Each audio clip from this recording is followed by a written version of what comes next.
이동형 뉴스 정면 승부. 이동형의 뉴스 정면 승부.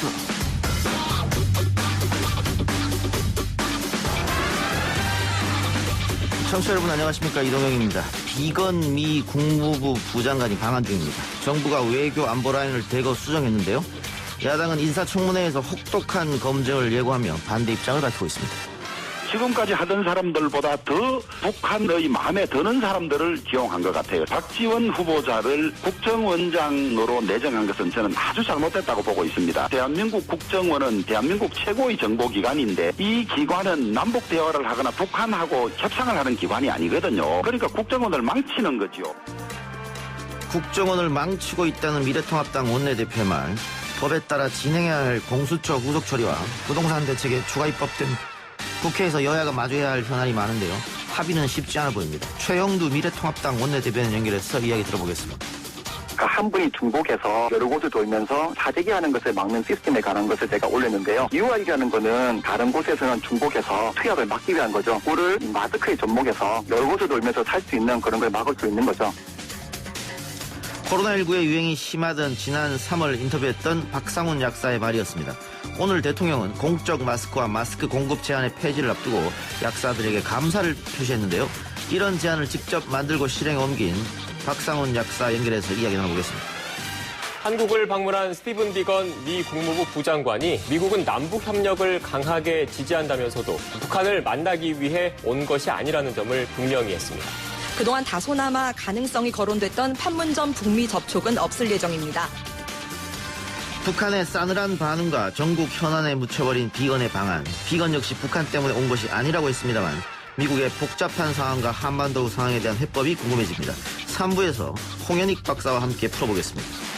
청와대 내 다주택 참모들에게 1주택만 남기고 처분하라고 권고하면서도 자신은 서울 반포의 아파트 대신 청주의 아파트를 처분해 비판을 받은 노영민 대통령 비서실장이 반포의 아파트도 팔겠다고 밝혔습니다. 오늘 830 정치토크는 더불어민주당 장철민 의원, 미래통합당 황보승희 의원, 두 초선 의원 모셨습니다. 부동산 민심과 전국 현안에 관한 이야기 생생하게 만나는 대담 쇼크쇼 기대해 주시기 바랍니다. 7월 8일 수요일 이동의 뉴스 정면 승부 시작합니다.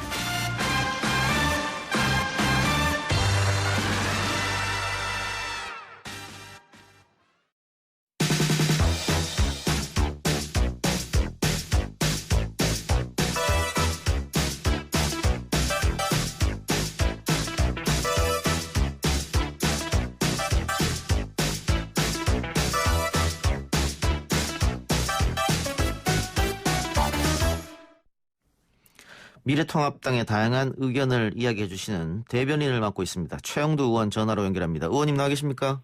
네, 안녕하십니까? 예, 의원님 저희하고는 첫 통화죠? 예, 그렇습니까? 제가 한번 한 기억이 납니다. 두 번째군요. 예, 알겠습니다. 예. 자, 먼저 이야기 나눠볼 게 이제 역시 부동산 이슈인데요. 문재인 대통령이 최근 최고의 민생 과제는 부동산이다 이렇게 얘기했고 정부가 20여의 대책을 내놓았습니다만은 정부 생각대로 시장은 돌아가지 않는 것 같습니다. 어떻게 보고 계십니까? 예, 최고의 민생 과제는 부동산. 이걸 정말 국민들이 절감하고 있습니다. 그런데 이 시장이 불안하고 계속 가격이 급등하는 것은 이 정부가 시장을 잘 모르고 또 시장에 반하는 정책을 쏟아내고 있기 때문입니다. 노무현 대통령 때도 17번의 부동산 정책이 나왔지만 5년간 서울 집값이 56% 올랐습니다. 문재인 정부 3년간 지금 22번의 대책을 냈지만 서울 평균 집값은 52% 아파트 값이죠. 상승했습니다.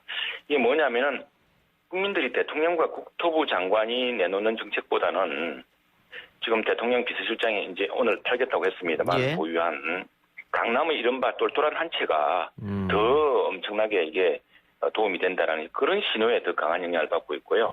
기본적으로는 왜 시장이 이렇게 부동산 시장이 이렇게 폭등하고 하느냐 여기에 대한 깊은 그 분석이 있어야 되는데 여기엔 또 하나 이제 2천조에 3천조라는 엄청난 부동자금이 갈 데가 없습니다. 갈 데가 없어서 그런 규제에도 불구하고 집을 사면 돈이 남는 이런 구조를 지금 꾸준히 찾아다니고 있기 때문인데 이 3천조가 부동자금이 들어오는 것도 투자처가 없기 때문입니다. 기업을 하려고 해도 기업이 지금 여러 가지 규제 환경 또 아주 저 OECD 국가 중에 최악의 노사 환경 때문에 투자하기가 어려워서 투자하지 않은 돈이 떠돌고 시장에서 그래서 대통령이 뭐라고 공약을 하든 국토부 장관이 뭐라고 규제책을 내놓든 그것이 시장에 성공하지 않더라는 이런 그 경험 때문에 강남에 이런 그리고 서울과 수도권에 집을 한 채를 써 살려고 하는 그런 수요를 이어지고 있는 것 같습니다. 그리고 무엇보다도 집이 필요한 사람들에 대한 제때 적절한 주택을 공급해주지 못하는 것도 이런 수요를 더 부채질하고 있는 것 같습니다. 의원님 말씀 종합하면 일단은 정책에 대해서 국민들이 신뢰하지 않는다. 부동산 정책에 대해서. 네. 그다음에 저금리로 인해서 유동자금이 많이 쏠렸는데 투자처를 찾지 못하고 있다. 그리고 마지막으로는 공급을 늘려줘야 하는데 그렇게 하지 않고 있다. 뭐 이렇게 귀결될 텐데 그러면은 어떻게 그 시장에 좀 맡기고 공급을 늘리면서 시장에 맡기는 정책을 써야 된다고 보십니까? 기본적으로 시장 수정적인 이게 그 역대 정부의 이게 지표가 벌써 이제 이른바 민주당 정부가 2번이었고 또 우리 전신이 있던 그 새누리당 또 한나라당 정부가 또 2번 있었지 않습니까? 그 두 시기에 부동산 지표를 보면은요. 이게 둘이 차이가 납니다. 지금 민주당의 두 정부 사이에서는 벌써 50% 이상 집값이 올랐습니다. 그런데 그 이명박 정부, 박근혜 정부 때는 이렇게까지 오르지는 않았거든요. 전체적으로 보더라도 그 이 집값 폭등의 폭이 2.5배 차이가 나고요.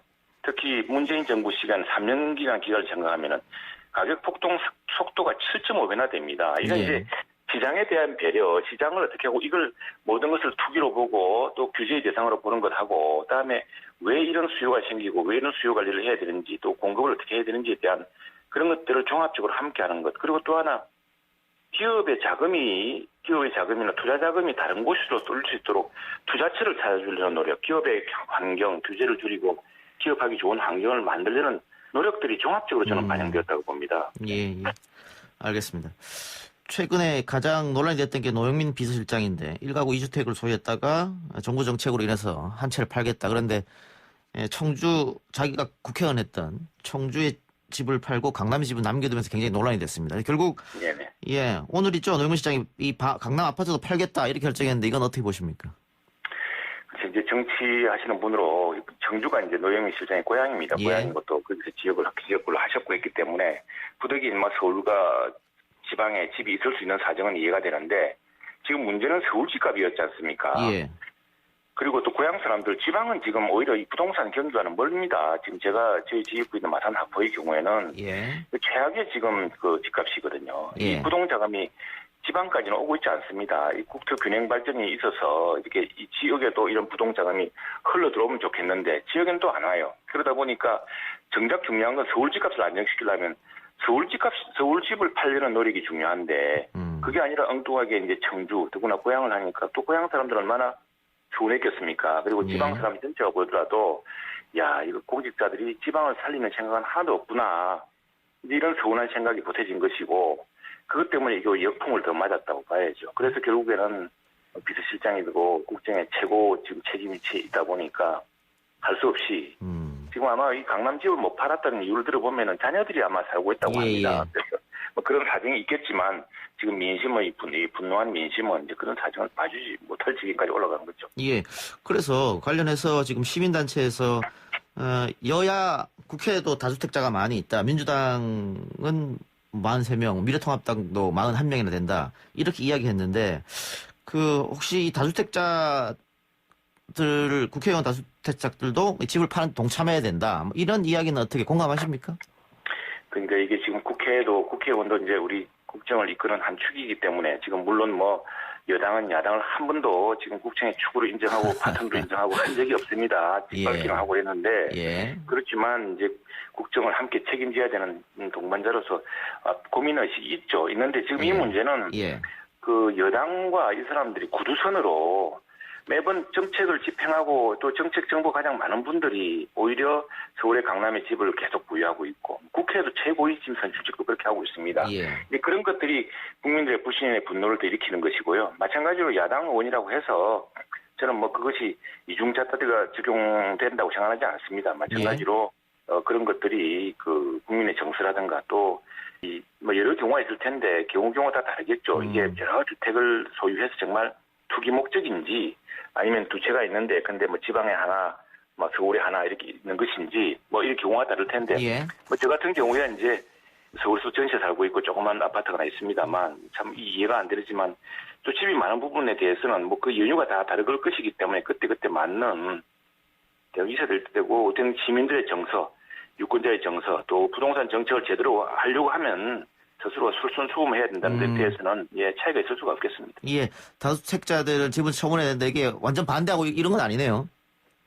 그런 거 반대하겠습니다. 예, 알겠습니다. 아니 주호영 원내대표가 그 반헌법적 발상 아니냐 이렇게 박원순 시장한테 이야기해서 제가 한번 여쭤봤습니다. 이게 그 맥락을 잘 봐요. 제가 마침 그날 그 CBS 라디오에서 박원순 시장하고 이제 대담을 했습니다. 예. 그때 이제 박원순 시장이 저한테 대통령 지시를 야당도 따르라 이랬어요. 그래서 이게 방점이 있는 것인데 그래서 이제 주호영 원내대표 생각은 아니 그러면 시장 그만두라 그러면 대통령 지시라고 따릅니까? 이런 어떤 앞에 대목이 맥락이 있었던 것인데 좀 이제 박원순 시장의 주장이 좀 과했고 그리고 이제 다주택자 이건 뭐 우리 여야 의원들에게 시작하는 거 아니라 무조건 이게 정책이란 것이 법과 제도라는 것이 법과 제도를 통해서 이 하나의 질서를 만들어 나가고 시장을 다스려 나가는 것이 시장의 어떤 신호를 주는 것이 정확한 방법이지 매번 이런 식으로 하고 또 더 중요한 문제는 정작 법과 제도를 정착시키지 않은 채 남보고는 지키라 그러고 정작 자신들은 지키지 않은 이런 이중성 이런 것들이 더 큰 문제다. 알겠습니다. 먼저 여당이나 또 정부 고위 당직자들 솔선수범해라 이 말씀으로 제가 듣겠습니다. 맞습니다. 네. 그 시민단체에서는 김현미 장관을 해임해야 된다 이런 목소리가 나오던데 미래통합당도 그런 이야기가 나오는 것 같아요. 맞습니다. 왜냐하면 지금 이 시장의 위험한 상황 그리고 국민들의 고통, 원성을 전혀 모르는 듯해요. 그래서 지난번에 그 부동산 정책이 잘 작동되고 있다고 했습니다. 그렇다면은 지금 뭐 지난 3년 사이에 서울 집값이 지금 53% 평균 아파트 가격이 뭐 이렇게 했더니 또 이건 또 다르다 그랬지만 그러나 이 경실련 분석이고 또 KB금융에서 부동산 지표도 또 비슷합니다. 국토부에서 뭐 이야기하는 지표랑 서로 다른데 그런데 지금 시장과 동떨어진 인식 이런 것들이 굉장히 시민들의 분노를 더 불러일으키고 있습니다. 그리고 어쨌거나 주택정책의 최고 책임자인데 그 누군가는 책임을 져야죠. 이 정부가 정말 최고의 민생 과제가 부동산이라고 한다면은 이 사람들의 고통 저만 하더라도 국회의원 아닙니까? 그리고 이 사람 맞벌이 하는데 전세값이 올라서 지금 사는 전세 살 수가 없습니다. 그래요. 알겠습니다. 국회 얘기도 좀 여쭤보죠. 네. 더 이상 원 구성 관련 협상은 없는 겁니까? 계속 17대 0 이렇게 가는 겁니까? 지금 이 문제는 이제 지난 30년 동안 우리 국회가 협치의 전통과 원칙을 유지하면서 법사위원장은 제일 야당이 맞는 원칙과 전통을 여당이 갑작스레 바꾼 데 이제 기인했습니다. 이게 이제 일단 국회의장이 이제 국회 전체 진행 운영을 맡고 또 마지막에 입법이라든가 이런 데에서는 법사위원장이 야당을 맡기도 함으로써 최소한의 여당의 독주를 일정 시기 좀 견제하고 숙고하도록 하는 그런 장치를 서로가 유지 발전시켜 왔거든요. 근데 그걸 갑자기 빼앗아 버리니까 야당으로서는 이 여당의 폭주를 견제할 아무런 방법이 없게 된 겁니다. 그런 상황에서 상임위원장 몇 개 나눠 가진다는 것이 의미가 없다는 것이 우리 당 인식이고, 실제로 그렇기 때문에 법사위원장 문제가 원칙적으로 다시 검토되지 않은 상황에서 알겠습니다. 지금 그건 자, 외교안보 라인이 대거 교체가 됐는데 일단 박지원 국정원장 후보, 이인영 통일부 장관 후보, 또 소훈 국가안보실장 인사에 대해서 어떻게 세 분 다 반대하는 그런 입장인가 미래통합당은? 지금 여론조사를 보면은 여론조사를 다 믿을 수는 없습니다만, 근데 뚜렷한 건 이게 어떤 분은 훨씬 과반에 못 미치고 어떤 분 딱 이 반반 여론이 반반 쪼개졌다는 건 굉장히 안 좋은 신호입니다. 이게 다른 정책도 아니고요. 국가안보라는 것은 과거에 김대중 대통령도 이야기하시고 모든 국가 지도자도 이야기했지만 외교랑 안보라는 것은 이게 실패하면 나라가 끝장이 납니다. 내정이라는 건 서로 이견이 있고 서로 다툼이 있어서 하면 나중에 고통은 있겠지만 회복이 되지만, 그래서 이 외교 안보 사안에 대해서는 이런 분열 요인이 있으면 안 됩니다. 그런데 이제 그런 분열이 있다는 것이 지금 분명히 여론 지표로도 보이고요. 특히 이제 국정원장 문제입니다. 국정원장을 대북 협상의 통로로 자꾸 인식하는 건 일단 심각한 문제가 있다고 봅니다. 이 국정원장을 대북 협상의 통로로 했던 것이 바로 서훈실장, 서훈 국정원장 때 아니겠습니까? 이분이 직접 북한을 가고 북한의 최고 당국자들 만나고 협상을 해서 그걸 바탕으로 하노이 북미 정상회담을 중재를 했을 텐데 결국 대실패로 드러나지 않았습니까? 북한은 지금 아마 그 실패의 이유를 가지고서 지금 우리 당국, 우리 대통령을 모욕하고 비난하고 전화부연락사무소까지 폭파하고 이런 도발을 지금 만행을 저지르고 있지 않습니까? 그래서 이건 이제 정보전의 실패입니다. 세계 지금 이게 우리나라가 작은 국가가 아니거든요. 글로벌 국가고 G7에도 포함될 수 있는 국가인데 이런 경우에는 주변 강국이나 주변 국가의 그 흐름이라든가 정책 판단을 정확하게 할 수 있는 군사, 외교, 안보 전체를 관정할 수 있는 정보 전쟁이 지금 심각합니다. 그 정보 전쟁의 책임자이기 때문에 이분이 대북 관계를 잘 푸는 어떤 협상의 통로로 된다는 것은 그 국가 전망이 걸린 정보 전쟁을 엉뚱한 데 내맡겨 놓는 것입니다. 이 제일 중요한 원칙을 먼저 잡아야 되고요. 박지원 전 의원이 대북 관계 좋다 하면은 그것도 사실 믿을 수는 없습니다. 북한 사람들이 최근에 박지원 전 의원에 하는 말을 보면은 그것도 굉장히 모욕적입니다. 근데 그러면 대북 특사라든가 또는 비서실장이라든가 대통령 관심사가 온통 그거니까 이렇게 해야 할 문제지 국가의 명운이 걸린 정보전을 총지휘할 국정원장을 이런 식으로 대북 협상 통로로 자꾸 해서는 안 된다는 게 제 생각입니다. 박지원 전 의원은 국정원장 후보 자질이 없다 이렇게 이제 평가하신 것 같은데 그러면 미래통합당은 이 청문회를 준비하실 거 아니겠습니까? 예, 그렇습니다. 네. 박지원 국정원장 후보자는 낙마를 목표로 준비하고 계신 겁니까? 지금 저희들로서는 우리 국민들의 우려, 이 국민들의 우려가 대통령이 제대로 인식해서 국가정보원을 정말 대한민국을 살리고 대한민국의 아주 위태로운 외교 안보 상황 그리고 여러 경제 상황에 대해서 대통령과 국민들에게 정확한 정보에 바탕한 의사결정을 할 수 있도록 그런 적임자를 골라야 된다고 생각을 합니다. 예, 알겠습니다. 의원님 시간이 없어서 오늘 이쯤에서 마무리하죠. 오늘 인터뷰 고맙습니다. 네, 감사합니다. 네, 지금까지 미래통합당 최영두 원내대변인이었습니다. 1부 순서 마치고요. 2부 기자 언박싱 코너로 돌아옵니다.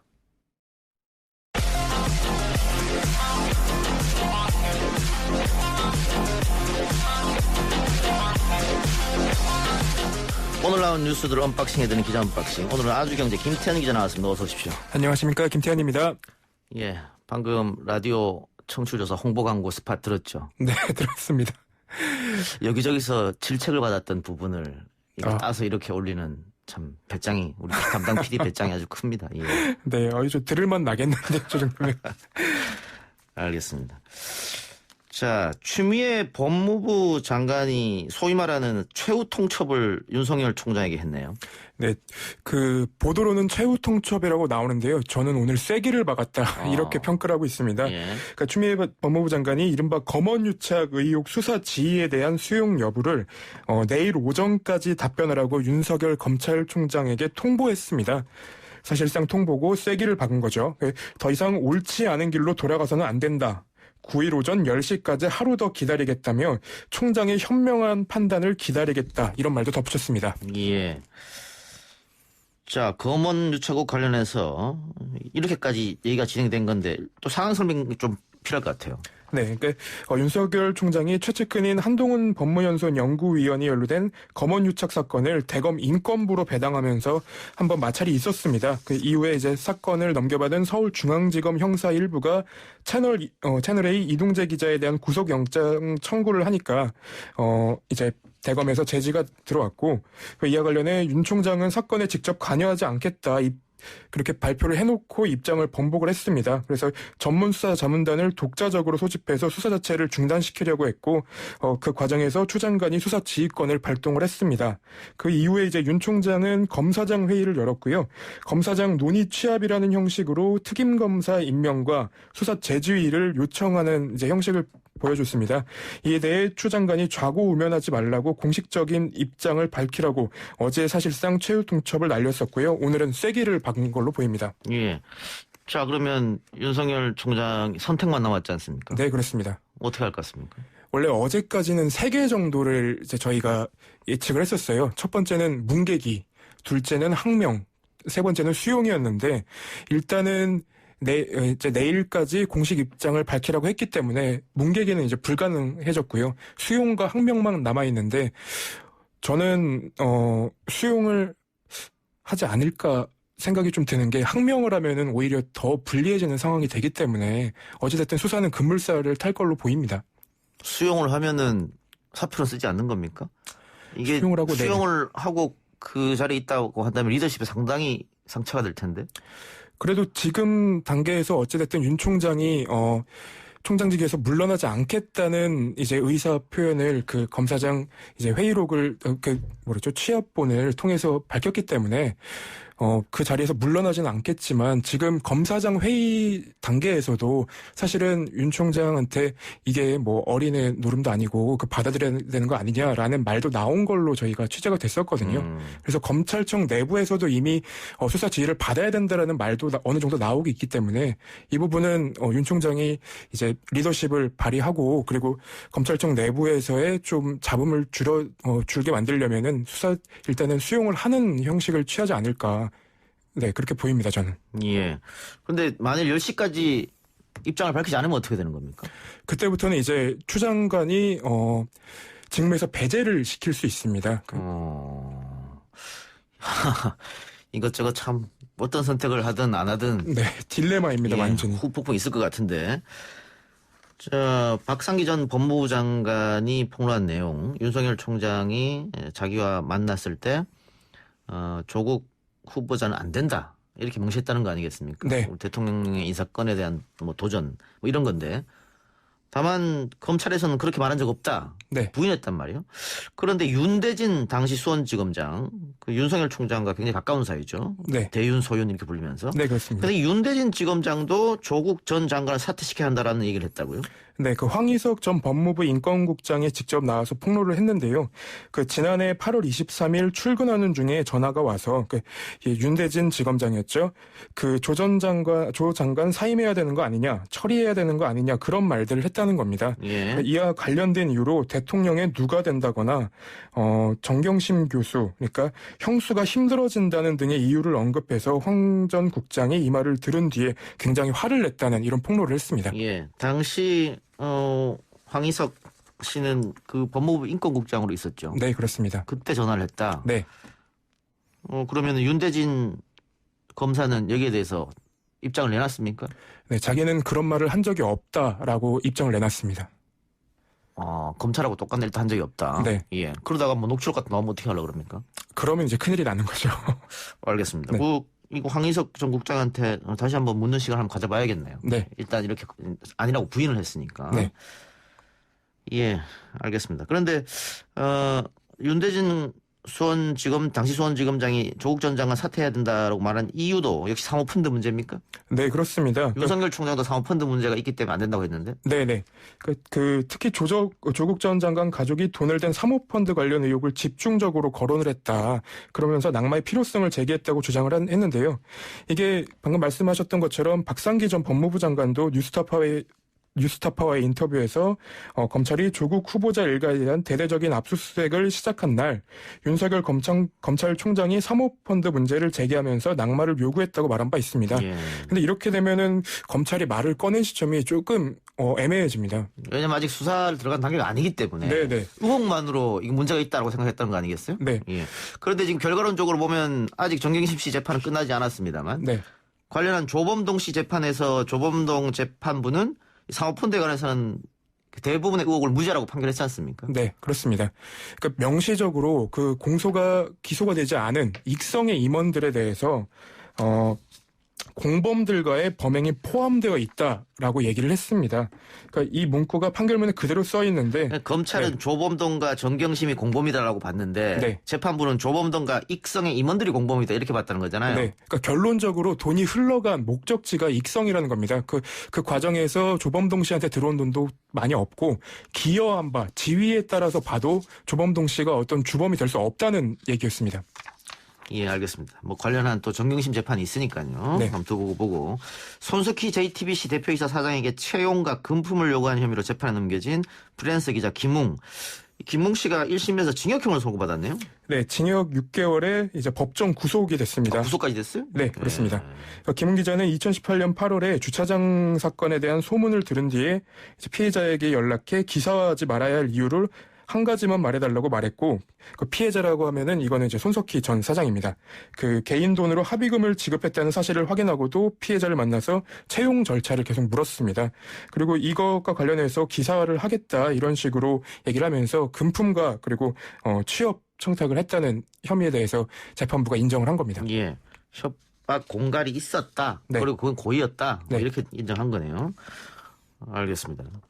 그 당시에 언론 보도를 보면은 대부분 그 손석희 대표이사가 뭔 문제가 있는 것처럼 이렇게 많이 썼었는데 네. 재판부는 전혀 다른 판결을 했네요. 네, 공갈이라고 명시를 했습니다. 네. 은수미 경기도 성남시장에 대한 대법원 상고심이 내일 열립니다. 어떤 혐의가 있었죠? 정치자금법 위반 혐의로 항소심에서 당선 무효형에 해당하는 벌금 300만 원을 선고받았습니다. 은수미 이제 시장은 코마트레이드라는 회사 쪽으로부터 95차례에 걸쳐 차량 편의를 제공받은 혐의로 같은 해 12월 11일 기소가 됐습니다. 1심은 90만 원을 선고받았고요. 2심은 당선 무효형인 벌금 300만 원을 선고했습니다. 그러니까 핵심 쟁점은 자원봉사자의 노무 제공이 이제 인정이 될지 아닐지 여부입니다. 예. 은수미 시장은 본인이 도와주겠다고 해서 차를 운전했다. 네. 뭐 이런 거지 않습니까? 모르고 했다는 건데. 그렇죠. 검찰이 이제 2심에서 150만 원을 구형을 했었습니다. 근데 2심 재판부가 300만 원을 올려쳤습니까? 네, 올려서 선고했습니다. 그래서 그 대법원에서 나오는 선고도 저는 조금 불리하지 않을까 은수미 시장 쪽에. 왜냐하면 그 2월에 이제 2심 선고가 났는데 벌써 이제 대법원 선고가 나오는 걸 보면은 기간이 굉장히 짧습니다. 예. 대법원 선고에서 2심을 인정하게 되면 은수미 시장은 성남시장 자격을 내려놔야 되나요? 네, 그렇습니다. 그러면 내년에 재보궐. 네. 예, 부산시장이랑 같이 그렇게 되는군요.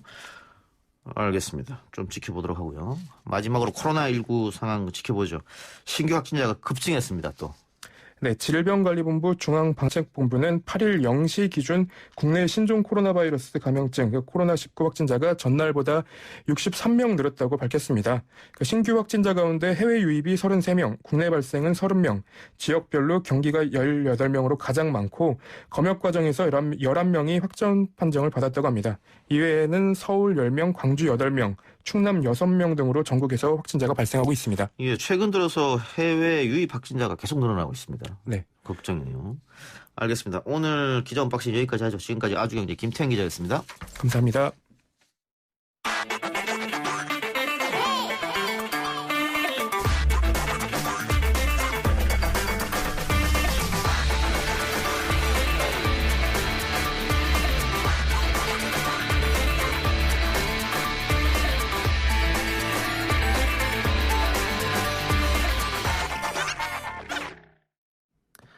벌써 4개월 전의 일이네요. 코로나19 사태 초기인 지난 2월 국내에선 마스크 대란이 벌어졌고요.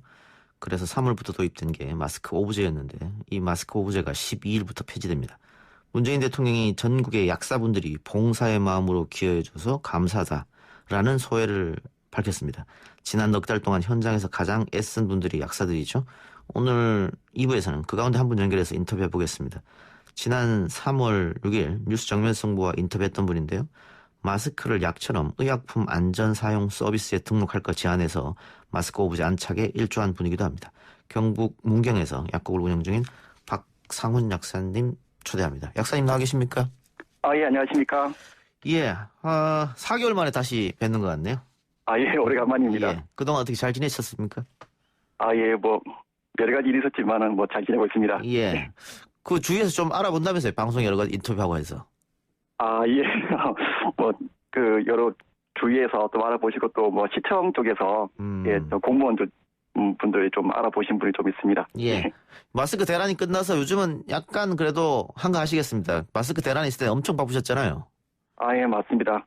초기에는 아직 그 시스템이 정착되지도 않았고 또 많은 사람들이 그 새로운 규칙에 대해서 적응이 되지 않았기 때문에 불편한 마찰도 많았지만은 지금은 마스크가 충분히 공급되고 있고 또 사람들이 또 그런 그 정책에 대해서 잘 순응하고 있기 때문에 지금 그런 게 전혀 없다고 생각하시면 되겠습니다. 예. 어느 정도 힘드셨어요? 우리가 다른 약사분들하고 인터뷰를 했습니다만 정말 눈코 뜰 새 없이 다른 일을 못할 정도였다 이렇게 말씀하시던데. 약간 지역별로 약간 좀 차이가 좀 있었다고 생각을 해요. 상대적으로 봤을 땐 저희 약국 같이 약간 시골에 있고 또 약간 그 사람들이 밀집 지역이 아닌 곳에서는 좀 덜했지만은 뭐 당장 제 친구만 하더라도 대구의 아파트 단지 앞에 있었는데 거기에는 마스크가 뭐 사실 오부제가 시작되건 이후에도 뭐 품절이 빨리 나기도 했고 또 그것 때문에 또 많은 사람들이 항의도 받고 일반 조제나 일반 약 같은 그런 판매 같은 게 완전 뒷전이 될 정도로 좀 일이 많았죠. 예. 근데 그런 생각 들 것 같아요. 그 손님분들이 항의를 하면 이거 왜 우리 약사가 중간에서 이런 항의를 받아야 되나 그런 생각도 드셨을 것 같습니다. 그렇죠. 그 약사들이 사실 공무원은 아니잖아요. 예. 그래서 처음에 이 역할을 맡는 데서 상당히 좀 말이 많았어요. 저희가 약사들이 이 역할을 맡는 것은 부족한 마스크를 중복 방지 시스템을 이용해서 공정하게 분배를 하는데 사실 큰 역할을 한 거잖아요. 예. 네, 저는 생각했을 때 이거보다 더 큰 역할을 한 게 있다고 생각해요. 돌이켜 보면은 그 당시에 이제 코로나19가 이제 퍼졌을 때 많은 사람들이 이게 두려움, 또 불안, 또 이를 막을 최소한의 이제 자기 방어책의 마스크의 분배에서 소외될 수 있고, 근데 정작 이 정부가 이것을 컨트롤하지 못한다는 불만이 굉장히 팽배했잖아요, 그렇죠? 예. 그래서 그때 만약 공무원들이나 어떤 공기관들, 뭐 이장, 통장, 뭐 주민센터, 보건소에서 일을 맡아 처리했다면 어땠을까? 그때 이 역할을 그분들이 맡아야 된다고 생각하는 사람도 많았거든요. 예. 근데 저는 만약 그랬다 그러면은 많은 사람들이 공무원들 사실 제가 그러니까 사람들의 불만을 가는 당사자인데 그분들이 직접 나눠줬다면은 많은 심한 감정적 분노를 쏟아부었을 거고 그래서 불필요한 마찰이 여러 곳 생겼을 거다 이 생각을 합니다. 그럴 수도 있겠네요. 예. 예, 그래서 공무원이 아닌 약사들도 이른바 이게 욕바지라고 불리면서 이 역할을 해내는데 약국들이 사실은 이게 지역별로 골고루 분포되어 있고 또 공기관보다 훨씬 많은 수의 약국에서 또 단골 지역 기업안으로 거의 단골들이잖아요. 예. 그래서 이런 마스크 사는 분들 사실 그런 고객들이거든요.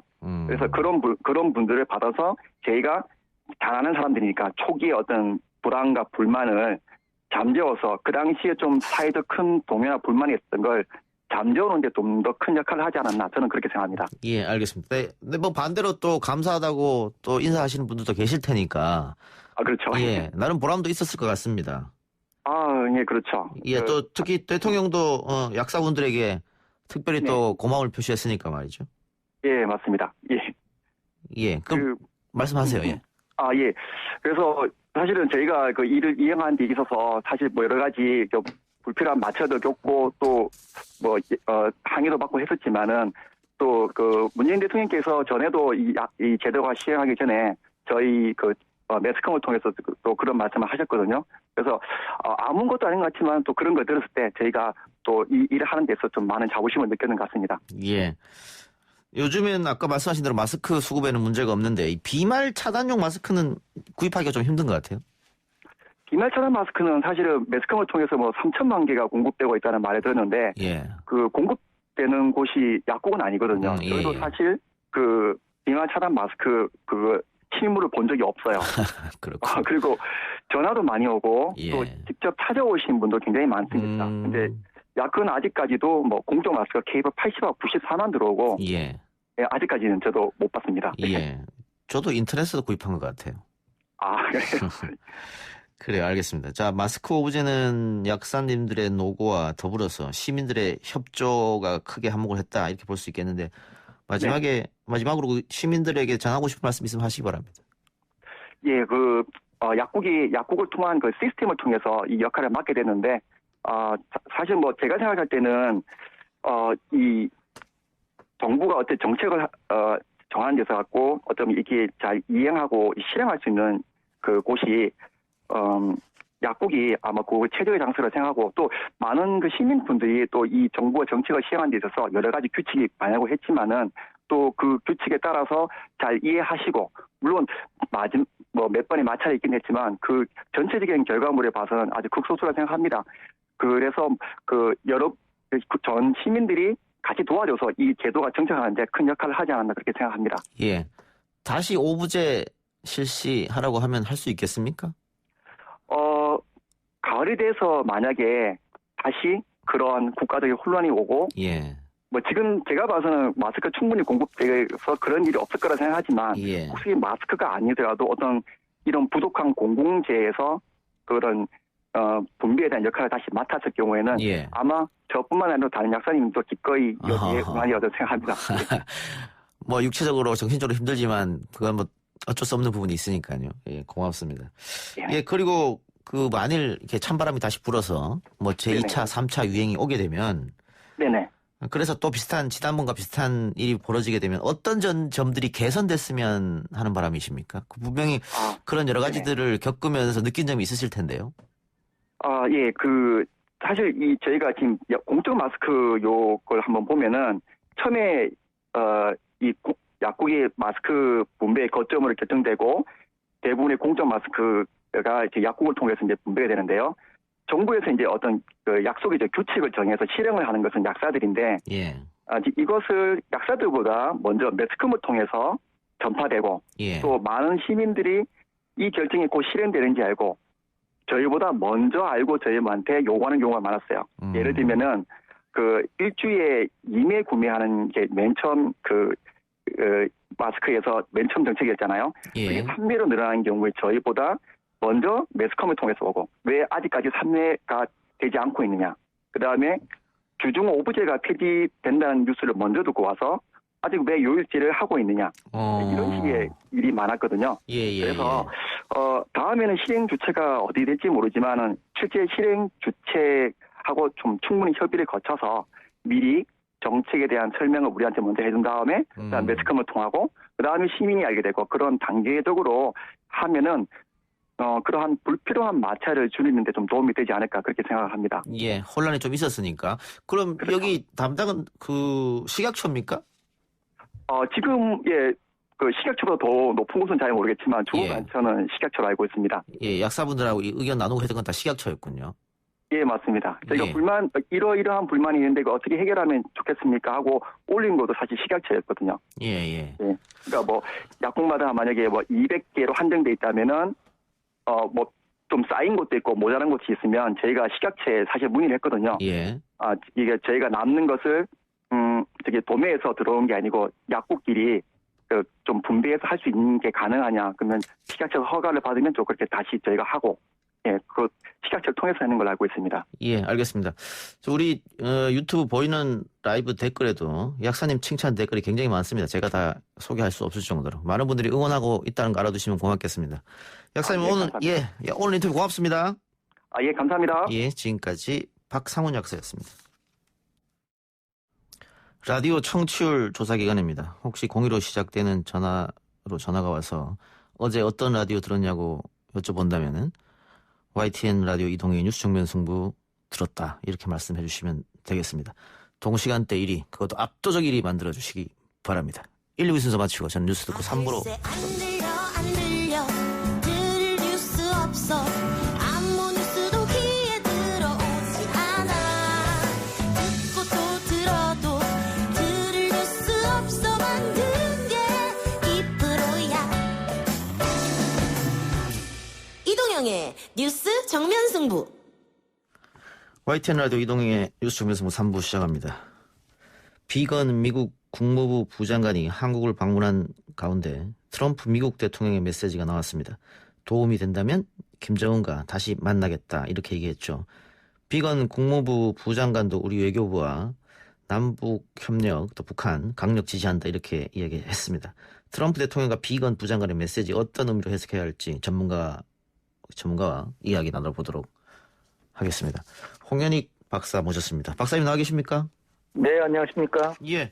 우선 오늘 트럼프 대통령의 메시지 3차 북미 정상회담의 가능성이 있다 이렇게 봐도 되겠습니까? 트럼프는 할 수 있다라고 한 건데요. 그런데 이제 적극적으로 하고 싶다 이런 건 아니고요. 예. 김정은과 관계가 잘 유지되고 있고 도움이 된다면 정상회담을 하겠다는 건데 근데 뭐에 도움이 된다는 말이 없어요. 일단 보도를 보면. 예. 뭐에 도움이 재선에 도움이 되면 하겠다는 건지. 예. 북핵 문제 해결에 도움이 된다면 하겠다가 아니라 그걸 뚜렷하게 밝히고 있지는 않습니다. 그러니까 자기가 지금 볼튼 회고록 보면은 트럼프 대통령은 대외 안보 사항을 대부분 다 자기 재선과 관련해서 유리할 때만 뭘 추진한다는 거 아니에요. 그래서 이것도 자기가 뭐 재선되는데 도움이 된다면 하겠다 그런 걸로 저는 그 메시지를 보고 있습니다. 구체적으로 안 밝히는 걸 보니까. 예, 결국은 뭐 재선 아니면은 뭐 정치적 수사 뭐 이렇게 보고 계시는 거네요. 지금 뭐 트럼프의 행동이 사실 그런 게 가장 측근이었다가 지금 트럼프로부터 경질당한 볼튼이 다 폭로를 했고 뭐 조카까지도 지금 그러고 있으니까 트럼프는 그야말로 개인적인 정치적 이익에 함몰돼 있는 그런 정치인이라고 보여지기 때문에요. 어쨌든 뭐 차기 대선에 누가 될지 모르지만 트럼프 대통령은 그런 사람인 것으로 보입니다. 예. 그런데 이 메시지를 북한도 받았을 거 아니겠어요?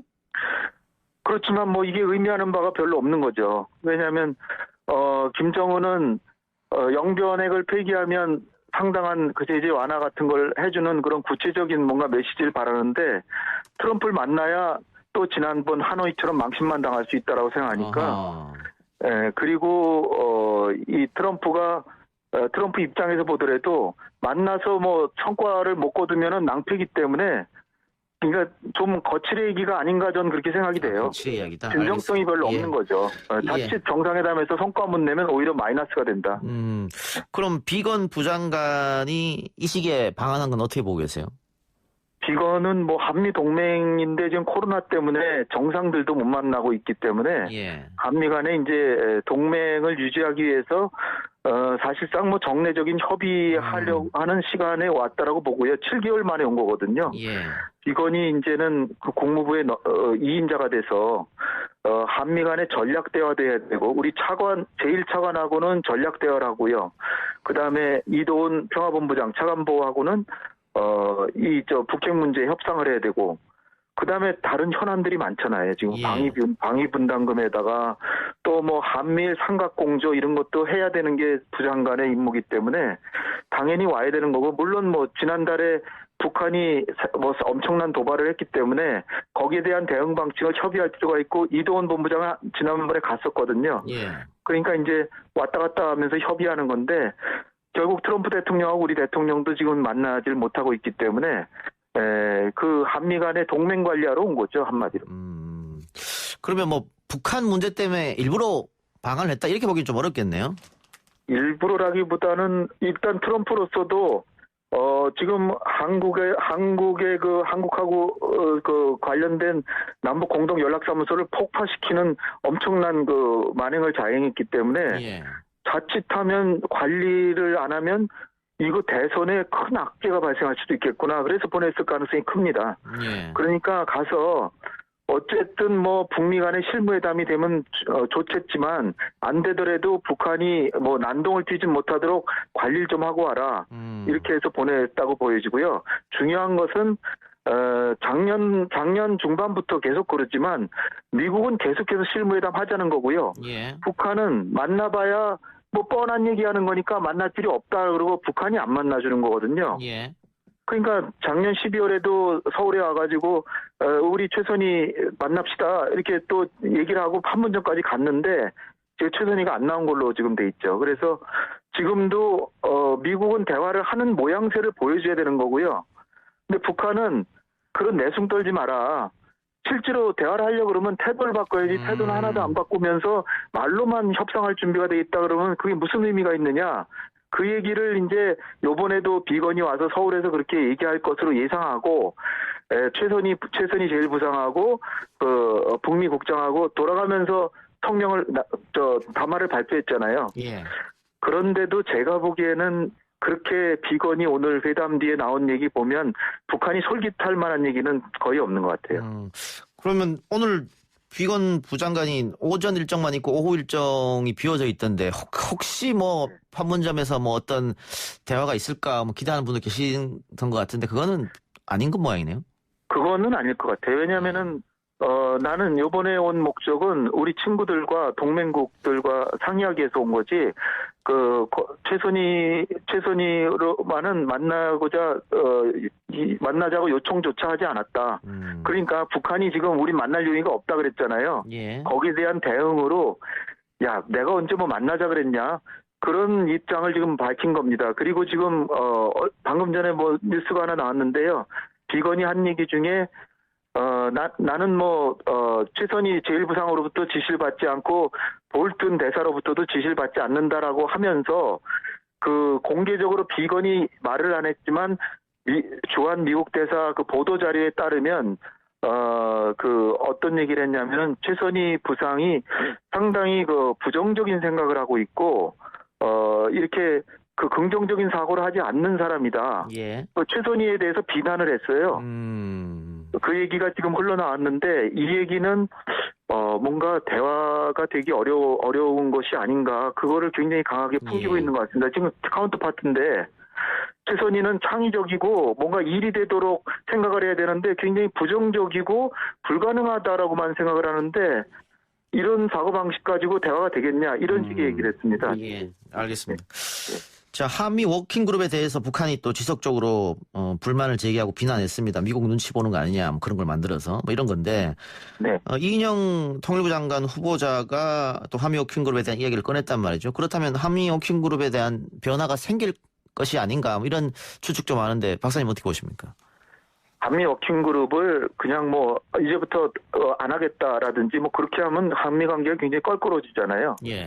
그러니까 이 한미 워킹그룹이란 게 무슨 한미 간에 앞으로 1년에 한 번이나 내지 2번 워킹그룹 회의를 실무 회의를 한다 이렇게 약속한 게 없거든요. 예. 문제가 없습니다. 없기 때문에 상의를 안 하면 돼요.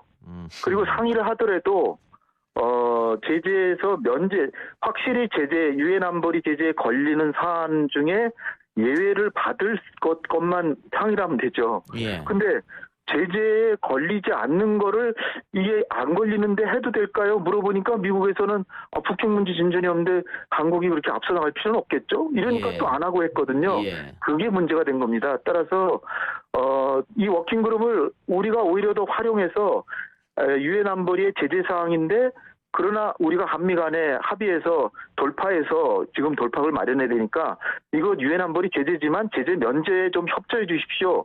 이런 협의를 해야 되는 거죠. 그런 협의는 얼마든지 해도 되죠. 예. 원래 안보리 제재 때문에 못 하는데 한미 간에 협의를 통해서 하게 되는 거니까. 예.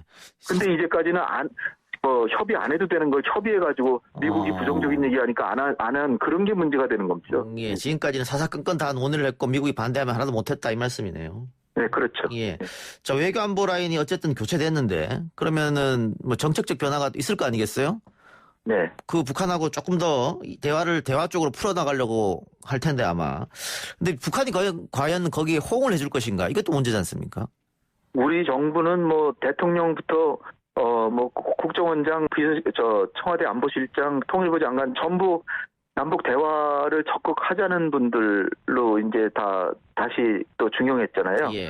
그리고 정의용 실장이나 임종석 전 비서실장도 다 남북 관계 잘해보자고 하시는 분들이기 때문에 예. 그야말로 혼연일체가 돼서 남북 관계 잘하고 북핵 문제도 협상해서 남북 경협하면서 통일의 미래로 갑시다라고 하는 그런 태세는 분명한데 예. 문제는 미국이죠. 예. 미국이 어떻게 보면 지금 남북 공동 연락사무소 폭파하고 한국에 대해서 불만을 잔뜩 토로하고 있지만 그건 거의 대부분 미국이 들어야 될 소리를 우리한테 한 거거든요. 왜냐하면은 싱가포르 트럼프하고 김정은 간의 정상회담에서 합의된 사항 중에 북미 관계 정상화나 한반도 평화체제 구축에 대해서 미국이 거의 한 발도 뛰질 않았어요. 예. 근데 최선희가 하는 얘기 보면은 그 정상 간의 합의 사항에 대해서는 아예 지킬 생각조차 하지도 않으면서 뭔 만남은 그렇게 하려고 그러느냐. 이미 합의해서 해야 될 일은 하나도 안 하면서 그러니까 지금 비건이 와서 굉장히 수사적인 얘기를 했지만 실질적으로는 그렇게 북한의 귀에 솔깃한 얘기가 없거든요. 그러니까 그 얘기는 이 싱가포르 합의 다시 들여다보고 연락사무소를 설치하고 종전선언이라든지 평화협정을 체결하기 위해서 나가는 그런 모습을 뭔가 보여줘야 되는데 아니면 좀 더 북한이 바라는 제재 완화 이런 걸 얘기를 해야 되는데 일체 없잖아요. 그런 얘기가. 예. 그렇다면은 북한이 지금 나올 수가 없는 거죠. 예. 그런 상황에서 아무리 우리 정부가 인사 개편하고 이렇게 간다고 해도 굉장히 어려운 거죠. 물론 뭐 불가능한 건 아닙니다만은 굉장히 어려운 구도가 있다는 거죠. 근데 그 책임이 북한한테 3분의 1 정도 있으면 미국한테 3분의 2 정도가 있다고 좀 봅니다. 예. 미국이 좀 태도를 바꿔야 돼요. 미국이 태도를 바꾸지 않은 이상 우리가 계속해서 유화 제스처를 보내도 응답하지 않을 것이다 이 말씀이네요. 저는 안 할 거라고 봅니다. 예, 쉽지 않네요. 자, 그런데 지금 트럼프 대통령 재선에 계속 뭐 빨간불이 켜지고 있습니다. 여론조사도 계속 안 좋게 나오고 있고 뭐 측근들이 여러 가지 폭로를 하고 있고 말이죠. 네. 그 트럼프의 재선 혹은 낙선 이것이 한반도 평화체제 남북관계에 미친 영향이 크지 않습니까? 네. 어떻게 보고 계세요? 민주당이 다시 집권하는 게 좋다고 보십니까? 아니면 트럼프가 재선하는 게 좋다고 보십니까? 물론 뭐 트럼프가 되면은 정상 간의 신뢰는 남아 있다고 하니까 예. 가능하지만 트럼프 대통령이 그렇게 신뢰할 만한 분이 안 되기 때문에 혹시 그거는 뭐 큰 기대는 안 하지만 뭐 일단 정상 간의 신뢰가 있다고 하니까 기대는 되는데 조 바이든의 경우는 이게 개인적으로 이 조 바이든도 사실 그 어떤 그 국내 정치적인 요인으로 트럼프하고 김정은하고 회담하는 걸 굉장히 비난을 많이 했거든요. 예. 그거는 이제 진짜 회담하는 걸 나빠서 그 현명하지 않아서가 아니라 트럼프가 하니까 비판한 측면이 있거든요. 낸시 펠로시도 그렇고. 예. 그런 상황에서 지금 북한에서 지금 조 바이든을 굉장히 욕을 많이 해놨기 때문에 당장에 중단기적으로는 좀 껄끄러울 건 분명합니다. 그래서 그리고 또 오바마 대통령 때 부통령을 했는데 오바마 대통령 때를 보면 정상회담 한 번 못했잖아요. 그리고 육자회담 한 번도 개최를 못했습니다. 굉장히 대북 대화를 하는 것처럼 하지만 결단력 있게 나가는 건 역시 트럼프가 한 거거든요. 예. 그렇게 보면 북미 관계만 보면 트럼프가 되는 게 더 그 가능성은 있어 보이죠. 근데 전반적으로 대북 기조 자체는 공화당보다는 민주당이 더 대화를 하는 쪽이고요. 예. 그리고 조 바이든은 과거에 상원의원이나 부통령 할 때 북미 대화가 필요하다라고 늘상 강조했기 때문에 설사 개인적인 감정이 있다고 하더라도 결국은 북미 대화가 필요하다 그러면 할 사람이라고 저는 봅니다. 알겠습니다. 자, 아까 제가 말씀드린 대로 뭐 측근의 폭로도 있었고 지금 대통령 조카 딸이 또 한 번 책을 출간하면서 폭로를 했습니다. 명문대에 부정 입학했다라고 하는 건데 대선에 영향을 미칠까요? 이게 사실 미국의 국부인 조지 워싱턴이 벚꽃 됐다가 아버지한테 제가 했습니다 그래가지고 그 국부가 그런 훌륭한 일을 했다라고 그런 나라잖아요. 예. 근데 이게 우리나라로 치면은 대입 수능 시험을 대리 시험을 봤다는 거예요 지금. 예예. 명문대 와튼 스쿨에 들어가기 위해서. 예. 근데 이게 이거 진짜 심각한 거고요. 근데 사실 그 조카거든요. 남이 아니고 형의 딸인데. 예. 그리고 또 박사예요. 임상 심리학 박사인데 인텔리고. 근데 완전히 자기가 본 삼촌은 절대로 전 세계에 해악을 끼치는 사람이고 반사회적 인격 장애에다가 그리고 평생의 삶이 다 사기와 기만이다. 이거 뭐 욕할 수 있는 최대한의 욕을 해낸 거예요. 어떻게 보면은 자기 아버지가 알코올 중독으로 사망하는데 그때 자기 삼촌 그러니까 도널드 트럼프는 영화를 보러 갔다. 예. 뭐 이런 하여튼 굉장히 반감이 절절히 배어가지고 쓴 글이기 때문에 굉장히 좀 부정적인 영향이 크지 않을까 좀 보는데요. 알겠습니다. 박사님 오늘 인터뷰 이쯤에서 마무리하겠습니다. 고맙습니다. 감사합니다. 네, 지금까지 홍현익 세종연구소 수석연구위원이었습니다. 네, 속보가 하나 들어왔네요. 대검찰청 대변인실에서 온 건데 검찰총장은 법무부 장관의 지위를 존중하고 검찰 내 외부의 의견을 고려해서 채널A 관련 전체 사건의 진상이 명확하게 규명될 수 있도록 서울고검 검사장으로 하여금 현재 서울중앙지검 수사팀이 포함되는 독립적 수사본부를 구성하여 검찰총장의 지휘를 받지 아니하고 수사 결과만 검찰총장에게 보고하는 방식으로 공정하고 엄정하게 수사하도록 하는 방안을 법무부 장관이 건의하였다. 이렇게 속보가 들어왔는데 법무부 장관 이야기는 지금 수사를 하고 있는 서울중앙지검 수사팀이 그냥 수사를 하도록 하라. 이렇게 지시를 했는데 지금 윤석열 검찰총장은 서울중앙지검 수사팀과 서울고검 검사장 팀이 합쳐서 수사를 받도록 하겠다 이렇게 건의했기 때문에 법무부에서 다시 또 어떤 이야기가 나올지 귀추가 주목됩니다. 3부 순서 마치고요. 4부 830 정치특구 코너로 돌아오겠습니다.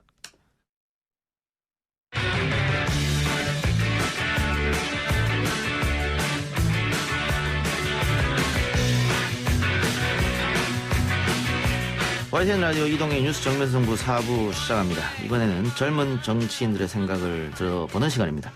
더불어민주당 장철민 의원, 미래통합당 황보승희 의원 모셨습니다. 어서 오십시오. 안녕하십니까. 안녕하세요. 예, 두 분 다 초선이시죠? 네. 초선이시고 우리 방송에도 처음 출연이시니까 우선 우리 청취자 여러분들한테 인사.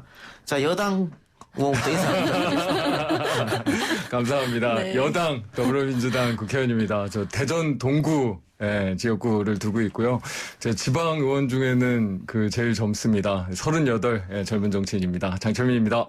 예. 네, 안녕하십니까. 저는 부산 중구 영도구를 지역구로 하고 있고요. 만 27살에 이제 구의원을 시작해서 구의원 3선, 시의원 재선, 구청장 낙선을 딛고 이번에 국회에 입성한 76년생. 예. 네, 저희 통합당에서는 그래도 젊은 축에 속하는 의원입니다. 반갑습니다. 예.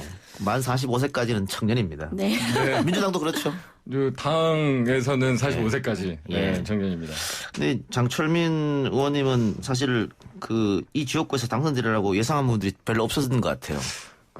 저는 확실히 예상을 하고 있었는데 예. 주변에서는 정말 이제 선거 끝나고 나니까 도와주긴 도와줬는데 진짜 될 줄 몰랐다 이런 분들이 좀 계시더라고요.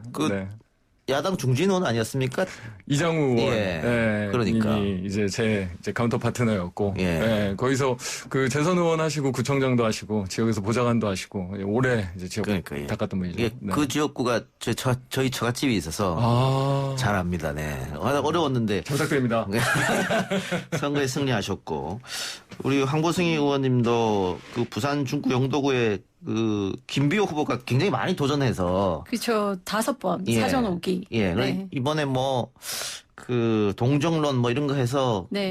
아마 황보승희 의원이 힘들지 않을까 이런 예상도 있었는데. 네, 저도 여론조사하면 선거 직전까지 하루는 1% 이겼다가 하루는 1% 지고 부산에 가장 이제 미래통합당이 질 가능성이 많은 지역 4군데 중에 한 군데 였는데 당선이 됐습니다. 예.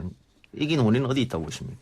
그래서 제가 지역에서 한 18년 또 지방의원으로 활동을 했었고 나름 제가 영도 토박이고 그런 지역 기반이 또 조금 작용하지 않았나 이런 생각이 듭니다. 예.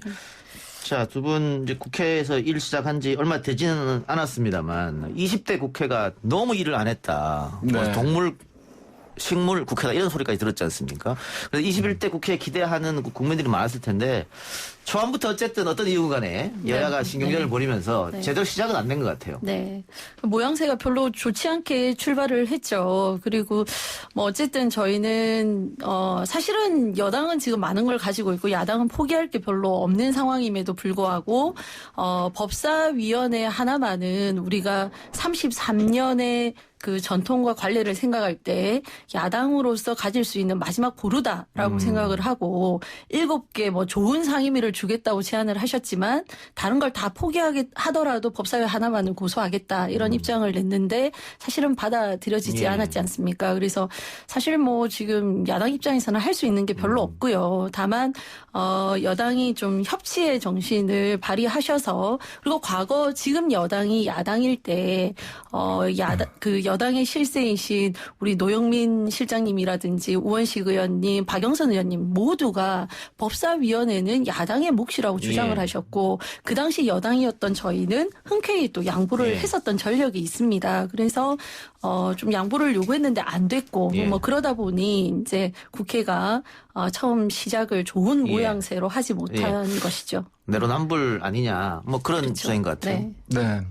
근데 시작을 저는 사실은 아직 했는지 안 했는지도 잘 모르겠습니다. 그러니까 저희가 오늘 상임위 들어왔습니다. 저희. 개원식을 아직 못했어요. 저희가 맞습니다. 원래 선서를 하게 돼 있는데 아직 선서를 못했습니다. 저희가 젊으셔서 선서를 하시나요? 아니요, 국회법에 선서. 선서. 국회의원 선서. 전체다 선서. 대표 선서가 아니고. 아니요, 국회의원 선서를 다 같이 하게 돼 있습니다. 그래서 정말 이제 그런 좀 원치 않은 모양새로 시작을 한 부분에 대해서는 굉장히 큰 안타까움이 있죠. 특히나 저희가 이 정도 의석, 176석의 의석을 가지고 있는 정당으로서 안타까움이 있지만 그래도 저희가 여러 가지 책무들을 가지고 있잖아요. 아까 사회자님도 말씀하셨지만 저 20대 국회가 보여줬던 모습들, 정말로 식물국회였다, 동물국회였다 우리가 했지만 결과적으로 하나는 일을 안 했던 국회였으니까요. 정말 일을 하자, 일을 반드시 빨리 그리고 국민들을 위해서 해야 된다라는 그 방향성을 우리가 가지고 있었으니까 그 목적으로 우리가 시작을 한 거죠. 민주당 입장에서는 뭐 20대 때 보니까 법사위원이 상원으로 해서 법사위원장을 야당이 가져가면 일을 아무것도 못한다 뭐 이런 것 때문에 이번에 확실하죠. 그러니까 아까 협치 얘기하시기는 했지만 어떻게 보면 협치를 안 하려고 법사위원장을 가져가려는 목적으로 인식을 하는 거니까. 그건 아니고요. 우리 조영 원내대표께서 그 본회의장에서 마지막 호소를 하실 때도 뭐 옛날에 발목 잡기 하려고 뭐 법사위원회 운영하지 않았냐 뭐 이런 거에 대해서 우려하시는 것 같은데 우리 합리적으로 하겠다 이렇게 또 약속하겠다 이렇게 말씀을 하셨거든요. 그리고 사실은 지금 패스트 트랙이 있기 때문에 법사위에서 계류가 돼봐야 90일입니다. 옛날처럼 무한정 찾고 있을 수도 없고 다만 이제 우리가 그 법을 만들면에 있어서 이제 상임위원회에서 했던 것들이 이 헌법에 위반되거나 다른 법과 상충되는 부분들 이런 부분들이 그러니까 밀도 있게 심사를 해도 여전히 있기 때문에 그런 것들을 줄이자는 차원이죠. 이 부분은 다른 의원들 모셔도 한참 했던 문제고 지금 와서 뭐 민주당이 돌려달라면 민주당이 돌려줄 테지도 않을 테고. 돌려주시면 안 돼요. 그러면 좋을 것 같은데. 그러니까 그 문제는 거기서 정리를 하고요. 근데 제가 듣기로는 이 18개 상임위 중에 11대 7로 하자. 이거 어쨌든 뭐 조영 의원이 가안을 만들어서 갖고 갔고 미래통합당의 중진 의원들은 받자 이거라도. 근데 초선 의원들이 대다수가 반대했다더라 이런 얘기가 들렸단 말이죠. 저희가 이제 의총을 밀도 있게 했습니다. 근데 의총장에서 아주 자유롭게 지금 발언을 하는 분위기고 우리가 전체 103명 중에 58명이 초선인데 저희가 이제 의총을 하면서 물었어요. 선배들한테 법사위원회가 그렇게 중요한 겁니까? 중요한 거라고 하더라고요. 그리고 이게 33년의 역사와 전통이라고 하시더라고요. 그래서 그렇다면 저희가 지켜야죠. 근데 그 상임위원장을 포기하라고 다선 의원들에게 아무도 강요할 수 없는 거지 않습니까? 근데 우리 다선 의원님들께서 흔쾌히 우리 상임위원장 안 해도 좋고 그만큼 법사위가 중요하다라고 생각하기 때문에 원칙대로 가자. 이렇게 이제 합의가 이루어져서 그래서 저희가 이제 법사위 고수 또 강경론으로 이제 돌아서게 된 거죠. 네. 근데 반대로 민주당 그 의원들 입장은 특히 이제 민주당 지지자들한테 많은 비난을 받았을 거예요. 180석 가까이 몰아줬는데 왜 야당한테 이렇게 끌려다니냐. 그냥 해라. 빨리. 뭐 이런 얘기 많이 들었을 거 아니에요. 이제 아무래도 이제 당연히 저희 지지자나 국민들은 이제 빨리 일하기를 특히나 지금 워낙 국가적인 상황이 어렵고 이 국가뿐만 아니라 전 지구적인 상황이 어렵기 때문에 국민을 빨리 좀 돌봐라. 일을 제대로 해라. 이런 이제 국민의 명령이 있는 거니까요. 저희는 당연히 이제 빨리 좀 일을 해야 되는 이제 그런 또 사명이 있었던 거죠. 알겠습니다. 자, 그러면 본격적으로 현안 토크 들어가는데 집권 여당의 불리한 이슈부터.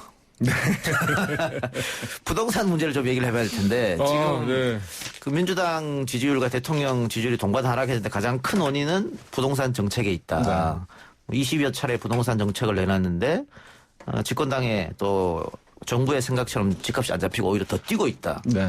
대통령은 집권하기 전에 집값으로 돌려놓겠다고 공언을 했는데 오히려 반대로 가고 있으니까 그래 정책적 실패가 아니냐 이런 이야기를 하는 국민들이 많이 계신 것 같았어요. 근데 그 부분은 당연히 사실이고요. 집값이 굉장히 많이 뛰었고 이 부분에 대해서는 저희 정부 여당이 성찰해야 될 부분이 분명히 있습니다. 그래서 저희는 오히려 우리 정부가 너무나 너무 그러니까 정책을 제대로 좀 하지 못하지 않았나. 오히려 뭐 보유세든 뭔가 좀 이 혁신적인 정책 부분들을 저희가 논의를 해 나가면서 이 부분을 잡았어야 되는 게 아닌가라는 반성이 있고 그래서 지금부터라도 정말 확실한 부동산 대책, 좀 더 과감한 대책들이 필요하다라는 공감대를 가지고 있고 이 문제를 저희가 앞으로 저희 2년 저희 전반기 상임위 운영되는 동안 제대로 논의해서 확실히 좀 바로 잡아야 될 부분이 아닌가라고 생각하고 있습니다. 그래서 당정청 협의회도 활발히 돌아가는 것 같은데 지금 야당도 그렇고 또 시민단체에서도 김현미 장관은 해임해야 된다라는 주장을 하고 있거든요. 선배 의원이기 때문에 말할 걸 그렇겠습니다만. 껄끄럽죠. 심각하네요, 지금. 분위기 심각하더라고요. 오늘 저희 청년들하고 간담회했는데 청년들이 집 사는 거 생각하면 이제 거의 불가능하기 때문에 왜 네. 이런 주제를 가지고 야당이 목소리를 내지 않느냐고 저희한테 질타를 그러니까 집 하시더라고요. 사는 거 생각하면 어려웠던 거는 10년 전에도 그랬긴 그랬습니다. 물론 특히나 서울 그렇지만, 집값은 네. 뭐 원래 그 우리가 가지고 있는 그 임금에서의 소득으로 서울에서 집을 사기는 어려웠지만 그게 더 많이 뛰면서 이제 상대적 박탈감들도 생기고 뭐 그 부분에서 우리가 확실한 어떤 근본적인 해법에 대한 고민들이 조금 일찍 이루어졌어야 되는데 어떻게 보면 이 부동산 경기가 또 급작스럽게 꺼지는 거에 대한 두려움도 좀 있었던 것 같고요. 저희가 이번만큼은 좀 더 과감한 정책을 정말로 펼 수 있는 시기가 됐고 지금 이번에 정부 여당이 좀 책임감을 가지고 같이 고민해야 되는 부분이 있습니다. 분명히. 예. 그 야당에서는 비판을 거리가 많을 근데 텐데. 이제 집값이 올랐다 이게 전제예요. 근데 집값이 오른 것은 사실 수도권 주변 집값이 오른 거예요. 예. 지방의 사례를 보면요. 사실은 지금 이제 부동산 규제를 하면서 부동산 대출 규제, LTV 규제를 통해서 70% 대출 받던 걸 지금 40%로 확 내려놨지 않습니까? 서민들이 집 살려면 대출 안 받고 살 수가 없습니다. 근데 70% 대출 받아서 그나마 갖고 있는 현금 좀 가지고 이렇게 집을 샀는데 이제 지방 같은 경우는 사실은 지방은 이제 공급이 수요보다 좀 이제 많은 경우들이 많고 그러다 보니 부동산 이 거래가 완전히 이제 냉각에 접어든 상황이에요. 그러니까 자꾸만 이제 정부에서 집값이 올랐다. 그 오른 집값을 잡기 위해서 대책을 내놓으면서 대출 규제를 일괄적으로 하고 이것도 뭐 소득에 따라서 차등해서 하는 게 아니라 일괄적으로 그다음에 이제 징벌적 세금 부과, 양도소득세를 뭐 1년 미만 같으면 50% 부과하던 걸 앞으로 지금 80% 부과하겠다. 뭐 이런 방향으로 가면서 오히려 근데 그게 잡고 싶은 강남, 수도권 집값을 잡으면 좋은데 지금 그러지 못하고 오히려 지방의 집값은 부동산 경기가 냉각이 되고 떨어지고 반면에 강남 집값은 올라간다라는 그 가능성을 사실은 또 정권 핵심에 계신 분들이 보여주지 않았습니까? 우리 노영민 실장님도 그렇고. 이제 저도 네. 지방 국회의원이고 네. 저희 지역도 투기과열지구거든요. 그러니까 그 지방이라고 다 그런 거는 아니고 그렇죠. 이게 여러 가지 이제 상황이 일부는 있습니다. 있죠. 일부는 있는데. 여러 가지 상황들이 있고 이제 물론 이제 또 정책을 펴다 보면 이게 선별적으로 하는지 전반적으로 해야 되는지에 대한 여러 고민들이 있기 때문에 이 부분들을 이번에 미래통합당도 어쨌든 상임위에 들어오셨으니까 분명히 좀 적극적인 좀 과감한 대책을 우리가 같이 만들어갈 수 있는 굉장히 중요한 상황이다라는 생각이 듭니다. 한고승희 의원이 얘기한 것 중에 하나가 무주택자들에게는 대출 좀 풀어줘야 되지 않느냐 그거지 않습니까? 그렇죠. 근데 그 정부 여당에서도 보완책을 마련하겠다고 했는데 이 부분 들어가 있지 않나요? 지금 뭐 저는 이제 들어가는 걸로 알고 있는데 왜냐하면 아까 말씀하신 LTV 규제 같은 경우에 저희도 일부 지역의 사례들이 있더라고요. 그래서 그 부분에 대해서 좀 몇 가지 그 보완책들을 만들어야 되는 상황이고 실제로 지금 이 정부 여당이 협의하고 있는 내용들도 있고 분명히 이제 그 국회로 들어오시면 이런 논의들을 우리가 국회에서 하라고 국회가 있는 거니까 충분히 할 수 있을 것 같습니다. 사실은 이제 핀셋 규제가 저희는 좀 필요하다라고 보거든요. 그리고 그 저희 참모들하고 얘기하면서 오늘 그런 얘기하면서 웃었어요. 표현이 어떨지는 모르겠지만 코털을 뽑아야 되는데 코털 뽑으려다 코가 지금 뽑히고 있는 거 아니냐 뭐 이런 얘기를 했어요. 그래서 정말 잡아야 되는 수도권 집값을 잡는 것을 어떻게 할 것인지 그리고 이제 공급을 늘리는 부분 결국에는 가격 조정을 하는 것은 수요와 공급이 맞아서 시장에서 자연스럽게 이루어져야 되는데 지금 규제를 통해서 계속 집값을 잡으려다 보니까 이게 이제 수요가 폭증하는 그러면서 이제 가격이 올라가는 이런 부분들이 있다. 공급 대책 부분도 분명히 그렇죠. 이제 저희가 이제 굉장히 중요하게 생각하는 부분이기도 지금 하고 정부에서, 특히나 저희 같은 경우에 이제 아까도 지방 얘기하셨지만 이제 지방에서 저희는 이제 지금 투기과열지구 지정이 됐기 때문에 저희 대전 동구 같은 지역이 일종의 이제 청년들이나 신혼부부들 뭐 이런 쪽에서의 공급 부분이 충분하게 이제 이루어진다면 이게 우리가 지금 수도권 인구가 비수도권 인구를 추월해 버렸잖아요. 이런 상황에서 군용발전 정책으로서의 기능도 할 수 있고 이 지방으로 이 뭔가 이제 좀 분산시키는 이제 효과들도 만들 수 있기 때문에 그런 좀 거시적인 우리가 국토균형 발전 정책과 함께 우리가 공급 대책들도 만들어갈 수 있는 이제 그런 알겠습니다. 제가 좀 정리를 해보면 자 거시적이라고 말씀하셨으니까 이 공급 정책은 뭐 3년, 뭐 5년 안에 결정되는 건 아니지 않습니까? 결정하고 아파트 짓는 시간이 오래 걸리기 때문에. 그래서 지금 정부는 공급이 그렇게 부족한 건 아니다. 다만 다주택자들이 너무 많으니까 이 사람들이 집을 내놓게 하자. 그러면 공급이 늘어날 거 아니야. 뭐 그런 거잖아요. 그래서 지금 정부에서도 고위 공무원들은 특히 다주택자들은 집 한 채만 하고 팔아라. 그런데 노영민 실장이 자기 지역구에 있었던 청주집은 냅두고 청주집은 팔고 강남은 갖고 있으니까 이거 뭐냐 이렇게 돼서 지금 오히려 도화선이 됐단 말이에요. 그렇죠. 이시종 우리 저희 충북 도지사님도 예. 그렇고 박병석 의장님까지도 조금 실망했어요.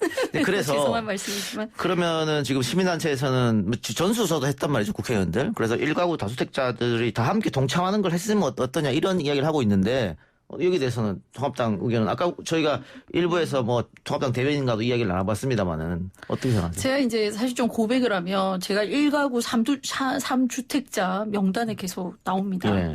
집이 세 채입니다. 예. 근데 세 채를 합쳐도 3억이 안 된다고 예. 어떤 분들은 야 이거 불쌍해서 후원금 걷어줘야 되겠다. 그러니까 지방의 사정이 그렇습니다. 예. 이제 제가 살고 있는 집이 하나 있고 사실은 이제 시어른들께서 삼복도로에 계단 마른데 거주를 하셔서 엘리베이터가 있는 이제 아파트를 살려다 보니까 현실적인 가격 문제가 있어가지고 좀 한 1억 정도 된 20평이면은 우리 1억이면 살 수 있어요. 예. 저기 조금 변두리에 그걸 샀는데. 문재인 정부 들어서면서 대출 규제가 되고, 하다 보니까 지금 매물은 너무 많이 나오고, 제가 6개월 전에 2천만 원 손해보고 내놨는데 지금 아직 팔리지가 않아요. 지방 부동산은 지금 상황이 그러니까 그렇습니다. 일괄적으로 하기 좀 어렵다. 각 사정이 그렇죠. 있으니까. 네, 그리고 또 사례를 보면 우리 노 실장님도 그러시지만, 관사에 사시면서 지금 일시적으로 그 집을 임대를 주시거나 이런 거에 대해서도 이제 국민들은 그것도 실제 거주하지 않는데 갖고 있는 거 안 되는 거 아니냐 이런 비판을 하십니다. 그러니까 개별적인 이유들은 좀 있으실 것 같아요. 그래서 1가구 3주택까지는 우리가 모범을 보여야 되는 이제 국회의원 신분에서 1가구 3주택까지는 좀 과하지만 그래도 다주택을 소유하는 것은 바람직하지 못하기 때문에 좀 이게 처리를 해야 되긴 한데 개별 사안을 좀 생각하면 1가구 2주택까지는 또 좀 개별 그 상황을 알겠습니다. 좀 고려해 줘야 되지 않나 이런 생각도 합니다. 일단 각 정당이 42명쯤 되더라고요. 전수조사한 네. 거 보니까. 그런데 이게 당연히 정부에서 하는 이야기니까 여당 의원들은 그래도 이게 따라야 되지 않느냐 그런 여론이 많단 말이죠. 일단 좀 구분해서 볼 필요는 있습니다. 예. 그러니까 이제 이 흔히 얘기하는 고위층들의 개인 윤리의 문제도 분명히 있고, 그리고 근데 정말로 중요한 거는 정말 그 갭 투자라고 하는 정말 이 부동산을 이 투기의 목적으로 수단화하는 이런 부분들을 어떻게 이 제도적으로 통제할 것인가. 의 문제가 분명히 이제 구분돼서 있기는 있는 거고, 정말 정책적으로 중요한 건, 우리가 이 갭 투자를 막으면서 실제로 이 투기를 막아야 되는 게 더 중요한 거고요. 근데 이제 개인윤리 차원에서의 이 고위공직자들의 태도들도 분명히 비판의 지점들이 있고, 그 부분에 대해서는 그 개개인들이 책임 있는 행동들을 할 필요가 있는 거죠. 예. 복잡한 부동산 문제인데, 다른 문제를 할 때 넘어가 봅시다. 네. 공수처 문제, 일단 대통령은 빨리 좀 하라, 처리해라, 네. 이렇게 얘기를 했는데, 이게 법상 야당이 들어오지 않으면은 처리가 안 된단 말이죠. 네. 여당 어떤 생각 갖고 있습니까? 일단은 공수처가 제대로 이제 저희가 7월 15일인가요? 이제 시행시기가. 예, 15일. 제대로 시행돼야 되는 것도 예. 맞는 거고, 또 공수처에 대한 그 국민들의 기대도 분명히 저희가 따라야 되기 때문에 일단은 그 야당의 협조를 구해야죠. 예. 야당의 협조를 구해야 되는 거는 맞지만, 저희가 예전에도 그 5.18 진상조사 특위인가가 아마 그 미래통합당에서 그 위원 추천을 한 2년간 안 했나요? 이제 안 하면서 실제로 예. 굉장히 이제 어려움을 겪었거든요. 그래도 이번에도 공수처마저도 이제 그런 일이 있어서는 안 된다라는 문제의식이 분명히 있고, 그 부분은 법사위에서 공수처법에 대한 일부 개정이라든지 뭔가 이제 지속하게 좀 빨리 구성할 수 있는 방향으로 저희가 만들려는 좀 고민들을 하고 있습니다. 예. 미래통합당은 공수처 자체를 반대하시는 거죠? 자체를 반대했었죠. 예. 그래서 지금 이제 공수처 문제에 대해서는 아직 저희가 당내에서 21대 들어와가지고는 공론화를 아직 시키지 못한 예. 상태입니다. 그래서 많이 이렇게 논의를 해서 방향 설정을 해야 되지 않나 이렇게 생각합니다. 예. 그러니까 선거에 공약도 내세웠었고 공수처를 반대한다고 했습니다만 어쨌든 야당이 참여하지 않았으면 20대에서 국회의원들이 법안을 통과시켰던 거기 때문에 네. 지금 와서 못한다 우리는 보이콧하겠다 이러기도 좀 어렵단 말이죠. 그렇죠. 국민 여론이 네. 있으니까. 네.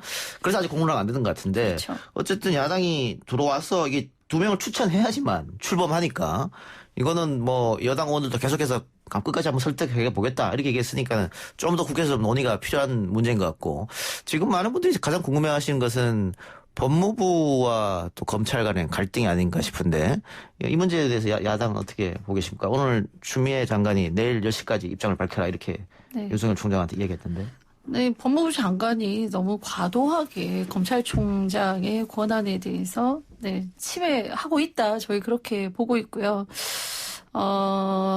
네, 뭐, 그것 때문에 사실은 윤석열 총장이 뭐 단숨에 야권, 대권 후보로 지금 이렇게 올라가서 저희는, 추미애 장관이 뭐 도와주고 있는 거 아니냐, 이렇게까지도 이제 보고 있는데, 하여튼 네. 잘못 없는 윤석열 총장을 너무 흔드는 게 아니냐, 장관이 이렇게 보시는 겁니까? 그런 시각도 없지 않아 있는 것 같습니다. 예, 네. 여당은 어떻습니까? 검찰 권력만큼 절제되어야 되는 권력이 없거든요. 예. 정말로 이게 국민의 자유를 직접적으로 침해할 수 있기 때문에 정말 절제되고 정돈된 이 검찰 권력의 운영이 필요한데 지금 정말 질서가 없지 않습니까?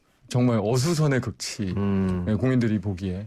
정말 그럴 때 가장 중요한 건 정말로 이 원칙들을 세우고 제대로 그 조직의 영을 세우는 일인데 계속 이 법무부 장관의 합법적인 어떤 그 지휘에 대해서 따르지 않는 모습들을 이제 국민들께서 반복적으로 보여드리고 하는 거는 예. 정말 이 절대적이고 정돈된 검찰 권력 이 필요한 그 부분에서 굉장히 큰 이 문제를 일으키고 있는 게 아닌가. 이 예. 부분에 대해서는 정말 원칙대로 정말 정리가 돼야 되는 부분이 있다라고 생각하고 있습니다. 검찰에 대한 문민 통제가 필요하다. 그런 물론이죠. 입장이죠? 예. 네. 알겠습니다. 네, 뭐 저희 입장에서는 법무부 장관이 검찰총장에 대해서 월권을 하고 있다라고 보는 것이죠. 월권이다. 그리고 예. 수사해야 될 탄력을 받아서 지금 이게 정권과 관련된 비리 사건에 대해서 수사를 해야 될 거에 대해서는 얘기를 안 하고 이미 판결난 사건에 대해서 다시 재수사해라 이런 메시지를 던지는 지금 본질이 그거는 아니었던 것 같은데요. 않다고 봅니다. 알겠습니다. 자, 시간이 이제 1분밖에 안 남았으니까 두 분한테 30초씩 드리겠습니다. 두 분 상임위 어디입니까? 저는 과방입니다. 과방이. 네. 저 환경노동위원회. 자, 상임위에서 앞으로 어떤 활약을 할지 각오 30초씩 부탁드리겠습니다. 네, 대한민국의 미래 산업을 위해서 이 과방의 역할 굉장히 크다고 생각이 되고요. 예. 새로운 미래 먹거리를 만드는 것 그리고 관련돼서 뭐 환노위에 계시지만 이 미래 산업이 변함에 따라서 인간의 어떤 일자리 문제 같이 또 연동해서 변화가 일어나기 때문에 굉장히 미래를 보는 일이기 때문에 지금 현재는 좀 관심이 덜할 수 있지만 우리 대한민국의 미래를 설계하는 데서 있어서는 굉장히 중요한 상임이라는 생각이 들고 저희가 오늘 이제 첫 회의를 했는데 사실은 여당 의원님 수에 비해서 야당 의원 수가 작아요. 하지만 저희가 상식과 합리로 서로 협력할 것은 협력해 가면서 일하자 이런 각오를 했기 때문에 네, 열심히 일해서 모범적인 상임위를 만드는 데 기여하도록 하겠습니다. 예, 정철민 의원. 지금 뭐 고용위기가 워낙 심각한 상황이니까요. 거기에서 또 어려움을 겪고 계신 국민들, 특히 청년들도 워낙 많고 이 고용위기를 가장 잘 극복할 수 있는 합리적인 방향을 찾아내는 일, 그거를 앞으로도 이 고용 안전망들을 갖춰 나가는 일, 그런 일들을 환노위에서 또 가장 열심히 할 생각입니다. 예, 두 분 앞으로 기대하겠습니다. 감사합니다. 오늘 주셔서 고맙습니다. 감사합니다. 감사합니다. 내일 다시 돌아옵니다.